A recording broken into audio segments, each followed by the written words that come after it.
What's going on, Green Teamers? Welcome back to the latest episode of the Green Teamers podcast. As always, I got my co-host here, Marvelous Marvin. Marvin, say what's up. Hello. Hello, mate. Hey. As always, guys, we're here to discuss the Celtics. Smoke on a little green. You know how we do here. Smoke green, bleed green. That's how we do. That's how we do it. It's how we do it. Yes, indeed. But as always, again, we will discuss the past few games that we played in this week. We'll discuss the Celtics as a whole and just look at the Eastern Conference and the league as a whole.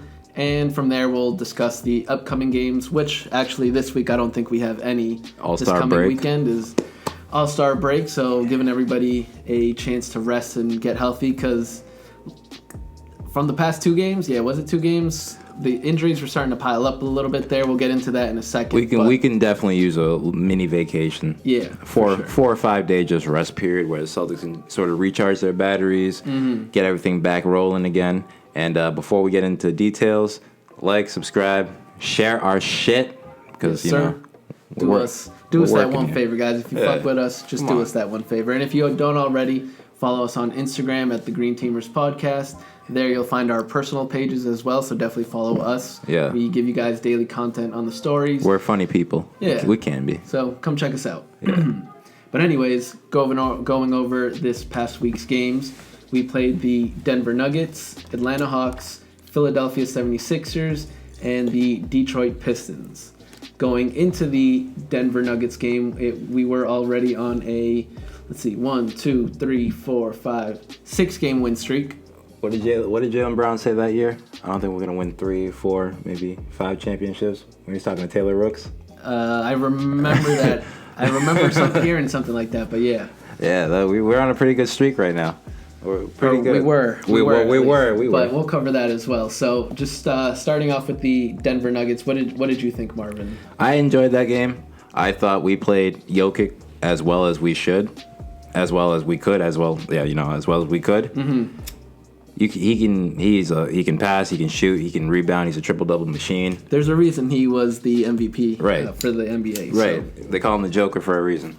I can't tell you why, but they call him the Joker for a reason. He's the real deal. And we were able to not only play well, we were able to shut him down. Like, I can't say for sure what his stats were, but his season, compared to his season average, the Celtics did their part. They kept him in control. The others, I like to call them the others. Anybody who's not a star talent player is considered the others.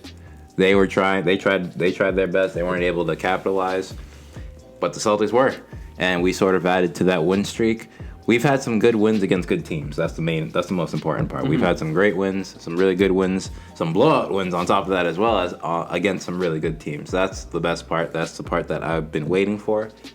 I've been looking forward to watching the last couple of games, and that's part of the Celtics that we were hoping to see at the start of the season, because I got tired of the games constantly going down to the wire, final possession, this, that, and the third, or the games where we're up by 12, we're up by 13, 6 minutes to go, and then all of a sudden you blow a lead against Portland. Like, those type of games get tiresome quickly. Yes, for sure. It's nice to see some results, some actual progress happening, and I love hearing like other news outlets, news media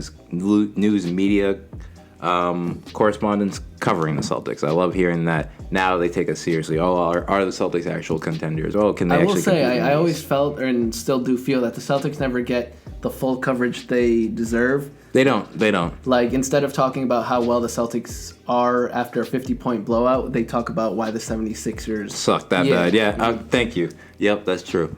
They won't talk about how well we performed. It's, damn, why did they suck? How bad did they miss James Harden? Right. That kind of shit. I agree with that. But shifting back to the Nuggets a little bit here, I completely agree with you. I thought we started with a slow tempo and riding that 6-game win streak. I didn't think it was the tempo that we had been playing with. So I think it took us a little bit to get going. We were missing some easy shots, some open shots. But we played well enough to just keep the game close. And I guess at the end of the day, that's just the course of a basketball game. Like I've always said, we're not going to blow out every team.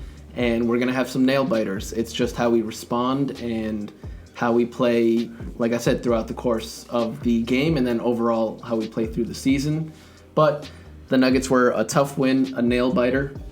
Indeed, Nail they biter were. for sure, but we got the W, and for how nitty-gritty, how close the game was, it was definitely well-deserved. It was definitely a win that I felt rewarded us for that hard work. Absolutely.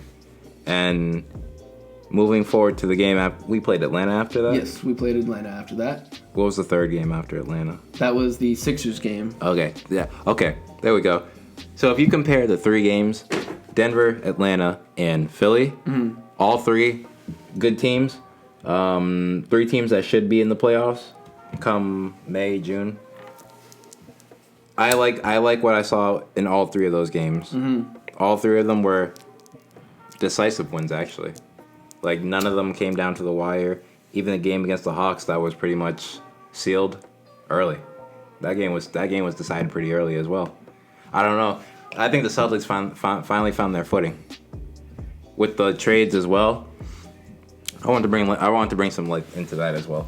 The trades do actually they play a major part in the way the Celtics are sort of moving around right now.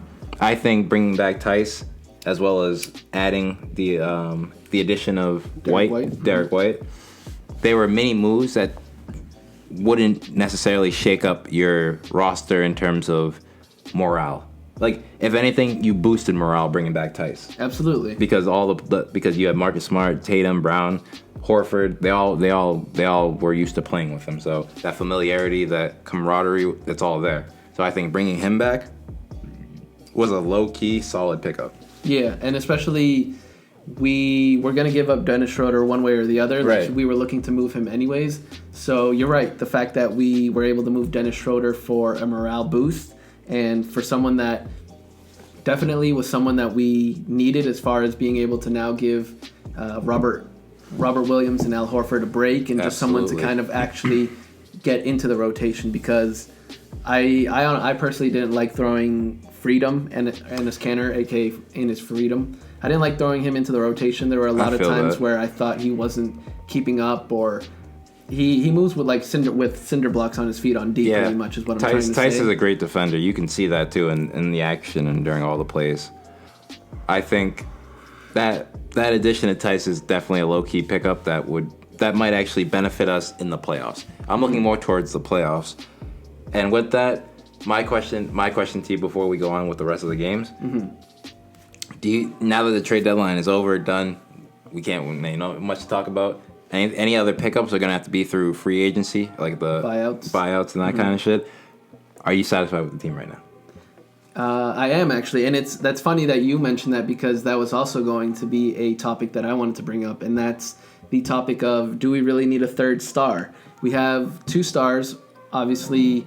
Jason Tatum's an all-star. Brown might as well be an all-star. Right. But so we have 2 of those stars, and Robert Williams, if you ask me, is presenting a pretty good case as to why we can continue to watch him develop and why he might be a good third star, if not a good. I don't want to say fourth best player, but you know what I'm trying to say. Like he might not be the third star we're looking for, but with Marcus Smart, with Derek White, with Robert Williams, all those pieces adding up together. You think that Robert Williams is enough of an impact player to... Exactly. Okay, just like Marcus Smart's enough of an impact player to affect the game. And okay, I see what you mean. Yes. I will say this, though. I think we need, aside from the fact that we're shorthanded at the moment, because I think we have 3 open roster spots, something like that. 2, maybe 3 open roster spots. So we need players in general, but I think we should be looking for players that do a specific thing well. They're going to be at the end of the bench, so if they can be a shooter and they can shoot 35% from 3 consistently, that's all we need them to do. You know, they're going to see end of the game minutes when we're blowing a team out, when we're getting blown out. That's when they're going to play. So we want them to be, like I said, we want guys who can do one thing really well. I feel that. I get that. I agree with that. Ooh, yeah, that weed's starting to hit real quick. Are you thinking that we still need a third, like an actual third star, big name third star? That's what I was gonna say. Is that me or no? That's you. I don't want to get blinded by the fact that we're playing well right now, because I still stand on the words that I said a couple weeks back, even last week, about how I feel like we're 1 or 2 pieces away. Mm-hmm. However, that being said, the team we have now, we keep playing the way we play, and we can definitely make an NBA Eastern Conference Finals appearance. Mm-hmm. What happens after that, I can't tell you for sure. But if we play the way we're playing now, there's no reason why we can't make it to at least the conference finals. Mm-hmm. Now, my expectations for this season are NBA Finals or bust. So we make it to the Eastern Conference Finals. That only proves my point. But that only proves my point. We still need more to sort of get over that hump. Mm-hmm. But if we get to the Eastern Conference Finals and it ends up being a 7-game series, we lose or we get swept, that will sort of dictate where I feel in terms of the season being a success or a failure. Mm-hmm. Like I said, it's still a bust if we don't make it to the finals, but I can sort of give you a little more slack depending on how that series goes if we make it that far. Gotcha. But if we don't make any sort of strides in the playoffs, then this is all for naught. Well, so before we keep talking about the Celtics, because these are all great points and points I actually did want to bring up on this episode, let's just finish with the last 2 games. The 76ers, which I honestly didn't even take notes on because that was the perfect game. Can't really complain, no matter, even if we had turnovers. Fuck it. We won by 48 points. I will say the one critique, and I posted this on the gram, was that 50 points sounds better than 48. And we had the 50 for a second there, but again, no complaints with the 48. So that was the fuck the 76ers. I hate them. We beat them by 48. Haha. That was the same case like a week and a half ago where we beat one squad by like 41 or like. At one point, we were up like 55 points, and I was like, "Yo, this is about to be a 60 piece." Was that the Kings? Yeah, I think it was. Yeah, I was like, "Yo, this could be a 60 piece right here." Yeah. But then they ended up scoring like 3 or 4 buckets in a row. I'm like, "Yo, you guys can't just stop this. Just stop this for the next minute. I'm trying to see y'all get a 50 piece, but no, never mind." But yeah. Yeah, passing the 76ers, we ain't got to talk about that game. Perfect. We got to go to that bait and switch game, last night's game against the Detroit Pistons. Let me ask you, Marvin, was Jason Tatum's potentially game-winning shot, good shot or bad shot? I'm not gonna lie. Actually, I expected him to pull up for 3. Okay. So I'm actually surprised he decided to move in a lot closer than he did. Mm-hmm. I think he still had the open lane for a layup.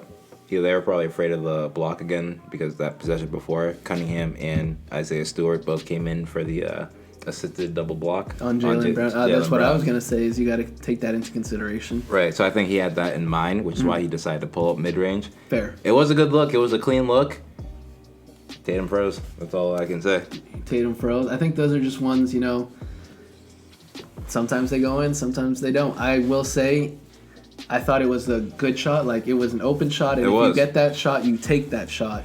I was just expecting him. I was expecting him to go to the rim more so that, like, that's what I expect you to do. But like you said, when you have 2 guys who just blocked Jaylen Brown the play before, probably ain't. You are thinking that in your head when you're taking exactly when you're pulling up. And I think honestly, I think he sort of got a little surprised at the fact that he was that open for the final shot as well. Mm-hmm. Because if you watch him sort of dribble and then pull up, I think he was expecting Grant to sort of face him up a little bit more. Because the way he pulled up as if he was expecting a hand in his face. So he was a little delayed on his shot. Okay. But no, I get you. Like I said, it was a bait and switch game. I felt like I thought we were gonna just rest our starters and let us go into the All-Star break with everybody getting an extra day's rest, but we started everybody, and it just felt like we never really took that step to be better than the Pistons. Could have used the Marcus Smart. Could have used Marcus Smart. Could have used Robert Williams for all those offensive rebounds they were getting. I think Marcus would have. I think Robert might have been a key guy.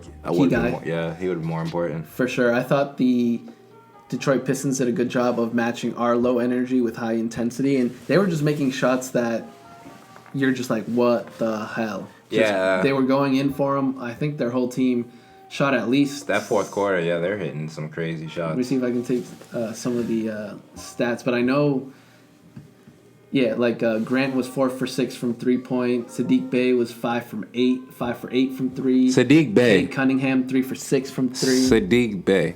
We had a chance to draft him, but you know who we chose instead? Who did we choose? Aaron Naismith? Aaron Naismith. This dude, Sadiq Bey, was already touted as the best shooter in that draft. And you know who we drafted? Aaron Naismith. You know what Aaron Naismith was also touted as? A great three-point shooter. Who's the better shooter in the last 2 seasons? It's been Sadiq Bey. That's the roll of the dice of the draft, man. You win some, you lose some. But when the shit is in front of you, how much of a roll of the dice is it than just listening to the motherfuckers who tell you, yeah, pick this guy, he's the best shooter? No, I hear you. There are obvious choices sometimes. Niggas are frustrating, man. I blame that on Danny Ainge, not Brad Stevens. I think Brad has the right idea. Yeah, I think if Brad was the GM at that time, Brad would have drafted Sadiq Bey. I think Brad's a better scout. Okay, like vision, Yeah. he can see the better player. Yeah. The potential. Absolutely, I think he's a little better than that than Danny Ainge. Gotcha. Danny Ainge is more into like the Justice Winslow type of players, and he would have a team full of Justice Winslows if he could, For sure. and we'd be fucked. But I'm going sideways with this shit. But yeah, so that's just wrapping up the past 4 games this week. We went 3-1. We had the potential for a 10-game win streak, which, by the way, Marvin, we both called over the past couple weeks, over the past 2, 3, 4 weeks or so. We were saying the Celtics just need a 5-game win streak to make that first run, and then a 10-game win streak to make that jump in the standings, which they pretty much did. Let me take a quick look right now. See exactly where we are. But amazing what happens in the span. All in the span of 2 weeks. It's amazing what the fuck happened. Yeah, we're some Nostradamus motherfuckers. We're just a couple Celtics fans, but pat on my back, nigga. We're actual Celtics fans, so we know a thing or two. Yeah, you already know. But we're actually the 6th seed and only 4.5 games out of the 1 seed. So a good place to be, at least compared to a month ago, 2 months ago. Okay. A good place to be going into the second half of the season. If we did end up winning that game last night, we would be sitting at that 5 seed, right? 5 or 4 seed. So we would have been. We might be tied for it. Right. So our prediction would have been right. Come All-Star break, we'd be sitting at 5 or 4. Okay. So I like that. We've also come to the conclusion that the East is wide open. Yeah, you can. That's completely obvious just from looking at the numbers here. 1 through 7 are only 5 games. Oh shit. 1 through 5 are. It's the technical difficulties we've been talking about. You know, that scared me. Shit like that. It's just a constant. 1 through 7 is only 5 games apart. Oh shit, for real? Yeah. 5 games? Only 5 games, yep. Yo, once we get back from the All-Star break, that's just another week and a half, 2 weeks of just good basketball. Mm-hmm. We could be sitting in first place. For sure. Cutting the camera, we had some technical difficulties, but we fixed that. So jumping right back into things, the Celtics, as we talked about, are the 6th seed. But Marvin, let's talk about that topic you brought up earlier. Do you think the Celtics need a 3rd star? And if they do, what kind of star are you thinking? Are we thinking the big name? Are we thinking just someone who can help off the bench? What are your thoughts? At this point, I think it's just somebody who can. I still think we need a. Marcus Smart's fine for now, but I still think we need a premier, pass first point guard. Still, even after grabbing Derek White. Derek White? Yeah, you're right. Even after that, I would still love to see a starting, legit point guard. If we had Alonzo Ball as our main facilitator right now, I don't know why that just sounds like a good fit. He's a great defender. You know he can already get you 35, 40 minutes a game. He's a little injury prone. That's the only thing I don't like about him. Yeah, I mean he's injured right now. Right. And granted, no, you're completely right. I agree. He would be the type of point guard we needed and the type of point guard that would benefit the Celtics. But I don't think he's the kind of guy we need right now, just because we'd be overloaded at that position. I understand that too. If you look at Chicago, for example, we're just talking about another squad real quick. We look at the Chicago Bulls. They have Kobe White. They have Lonzo Ball. They have a couple players in that point guard position, but they all sort of just next man up. One man gets hurt, you just fill in that position. So they're able to make things work. But when they have Levine, Caruso, and Ball as their three. Oh, and you have Vucevic. So they're not necessarily a big three. Oh, you got DeRozan too. Yeah, see, that's a low key stacked squad. But it starts with, believe it or not, Lonzo Ball. I think it starts with Lonzo. When you have that point guard who's able to find everybody, like a ball on the string, everything else sort of works together. Now the defense is a lot better. Now Caruso's playing great defense, and then when he comes back on offense, he knows where to spot up, where to find he just knows where to be, because he knows, all right, that guy's gonna find me. It's easier to have a player who can do that consistently. Marcus Smart can do it, but it's nice to find a player who can do it consistently. Like it's their job. They take pride in trying to find you open for a three. So that's kind of sounding like you're still willing to give up Marcus Smart or kind of dangle him as trade bait for other teams if that means getting the type of player you're suggesting. Absolutely.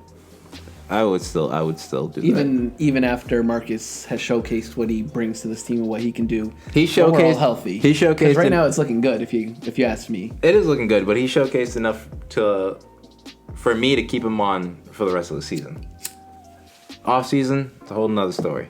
I mean that's fair though. The off season is a completely different environment from just mid season or the trade deadline. So it does bring up a whole different set of new scenarios. And knowing Marcus, come playoff time, he's going to do one or two things in the playoffs that's going to piss you the fuck off. And you're going to be like, see, that's why I want this nigga traded. That's why I want him gone. Like, so it's just going to go back right back to that again. So. Well, before we get too carried away, as always, let's wrap it up here, Marvin. Let's just talk about this coming week. Well, like we said earlier, there's no games this coming week because it's All-Star break, but 1 week from today, which is the 24th of February, we play the Brooklyn Nets, and the next 4 games after that would be Brooklyn, Detroit, Indiana, and Atlanta. So almost the same lineup that we just went through now. Yeah, right. Minus just Indiana. So some more good tests against the Nets and Atlanta. Those are always going to be good games and kind of good measurements as far as how well we're playing. It's going to be a good game against Ben Simmons and against Brooklyn, yeah. I don't know if Durant's going to be back, but Kyrie should be playing. I think so. It's at Brooklyn again. So it's at Brooklyn? Yeah, so that most likely means he's out. That's definitely going to be Ben Simmons' night to shine. Yeah. Alrighty, so we got Brooklyn, Detroit, Indiana, and Atlanta coming up, but next week we'll just talk about some random Celtics topics. Catch us next week to... So by the time we film again next week, they won't even have their first game yet. Right, so that's why next week we'll just... Oh, shit, yeah. We'll just talk about some random Celtics... Yeah. I'm sure there'll be... we can talk about the All-Star game or something like that, There'll always be something NBA related to maybe talk Tatum about. might win MVP. Yeah. Who knows? Or Deuce. Shout out Deuce. All right, guys. Thank you for watching. Yo, he was ready to fucking roll on them niggas when he saw his dad fucking get knocked to the ground. You see that little clip? No, I didn't. I forgot who they're playing. I think it was Jokic. Jokic knocked him down, and then all you see is just Deuce just get up with his little tablet in his hand, like, yo, what's up? What happened? Like dead ass, didn't even blink, just staring. Yeah, just staring. Like, yeah, he's ready. He's a ride or die. That's funny. I'll have to check that clip out. But peace, guys. Part 2.